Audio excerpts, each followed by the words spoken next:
Hey class, welcome back. We have finished up the American Revolution, and now we are going to talk about westward expansion.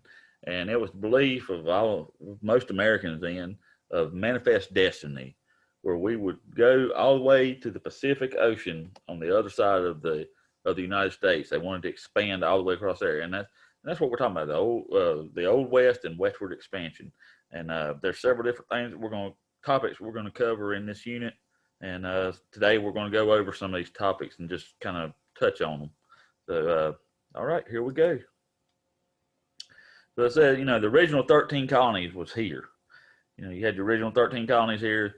They settled along the east coast of North America. Everybody did, and they didn't really go beyond the Appalachian Mountains, but as they gained their independence after the American Revolution, they wanted to get more land. They wanted to continue to grow and the country to expand into the western frontier, and eventually they wanted it all to go from over here to the Pacific Ocean.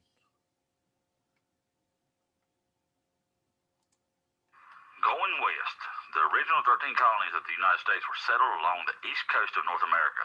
For many years, few colonists went beyond the Appalachian Mountains. However, as the country gained independence and continued to grow, more land was needed. The country began to expand into the western frontier. All right.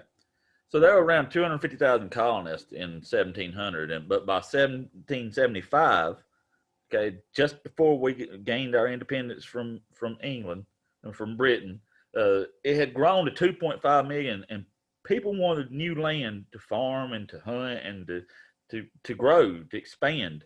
So they began moving west of the Appalachians. Early expansion.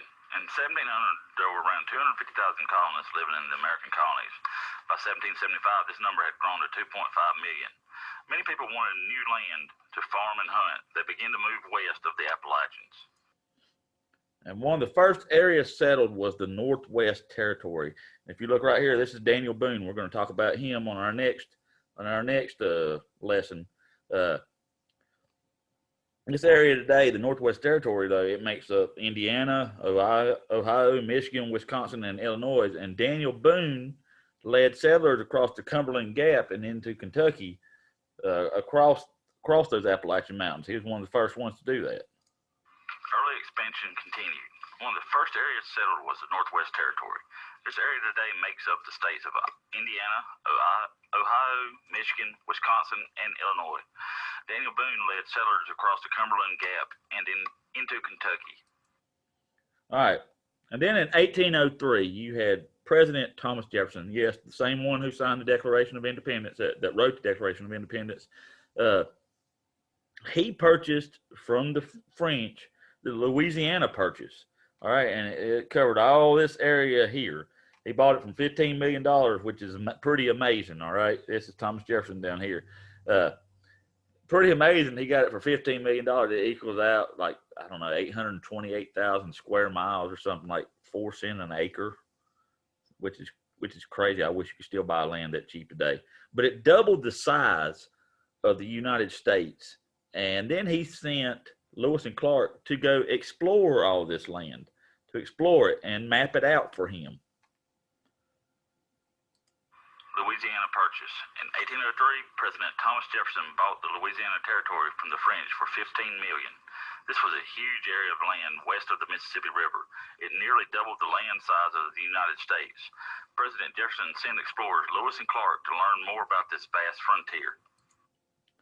But like I said at the beginning, manifest destiny is what this called. It was the belief of many people in the United States that the country was destined to expand all the way to the Pacific Ocean, and this was called manifest destiny. Manifest destiny. Many people in the United States believed it was the country's destiny to expand westward all the way to the Pacific Ocean. This belief became known as manifest destiny. One bad result of all this westward expansion, okay, and it's really a dark time. We've talked about it when we talked about our Native American unit. It forced tribes to relocate, okay. Many of these Native American tribes forced them to relocate as the other settlers moved west, and it took over lands that were were occupied by these Native Americans, and they were ordered to relocate to new lands or reservations. You had the Trail of Tears that happened. You had the Long Walk, and many of these things is really a dark time in our period in our history with this, because it did force these Native Americans to move from their homelands. Native Americans. One tragic result of the western expansion of the United States was the forced relocation of many Native American tribes. As the United States moved west, it took over lands once occupied by Native Americans. In many cases, Native Americans were ordered to relocate to new lands or reservations. Sometimes they were forced to leave existing lands by the military and marched at gunpoint to new lands, the Trail of Tears, for example. All right. So as the United States, they continued to expand westward, they continued to gain land. And after a war with Mexico, all right, over the rights to Texas, all right, the country gained much of the Southwest, including the land of California. They gained Oregon territory in a treaty from Great Britain. And we're going to talk about the Mexican-American War that took place here over that as we go through this unit. But yeah, they gained several, like 7 different states. James K. Polk, when they won this war, and they signed the treaty of Hidalgo, Guadalupe Hidalgo, and when he signed that treaty, they gained like 7 different states that are today's states from that treaty. So it was just, they just continued to expand, and like I said, manifest destiny. It was the belief that the United States was supposed to expand their land all the way from the East Coast all the way to the West Coast and the Pacific Ocean. Continued expansion. The United States continued to expand westward and gain land. After a war with Mexico over the rights to Texas, the country gained much of the Southwest, including the land of California. They also gained the Oregon Territory in a treaty from Great Britain. All right, so settling the West. All right, pioneer settlers would move out west for different reasons. Some of them wanted to claim free land. All right, with the Homestead Act. All right, you had the Homestead Act. Some of them wanted ranching and farming. Others came to California when the gold rush came around. When the gold rush came around, gold was discovered in California in 1848, and when it was discovered, 90,000 people came from all over, not just from the United States, but all over to go and try to find this gold. And then you had the Mormons. They moved out west to avoid persecution. So you had people going west for many different reasons. Settling the West. Pioneers and settlers moved out west for different reasons. Some of them wanted to claim free land for ranching and farming from the government through the Homestead Act. Others came to California during the gold rush to strike it rich. Even others, such as the Mormons, moved west to avoid persecution. All right, then you had the Wild West. When they moved there was little government at first when they moved into the West. All right, the law was the local sheriff, and people had to look to protect themselves from bandits and outlaws. And during this time, there were many different outlaws that today, that were outlaws and lawmen, such as Wyatt Earp, Jesse James, Wild Bill Hickok. I mean, all these were part of the Wild West and our history of the Wild West once they settled the western frontier. Wild West.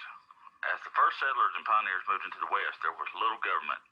The law was the local sheriff, and people had to look to protect themselves against bandits and outlaws. During this time, gunslingers of the West, such as Wild Bill Hickok and Jesse James, became famous. All right.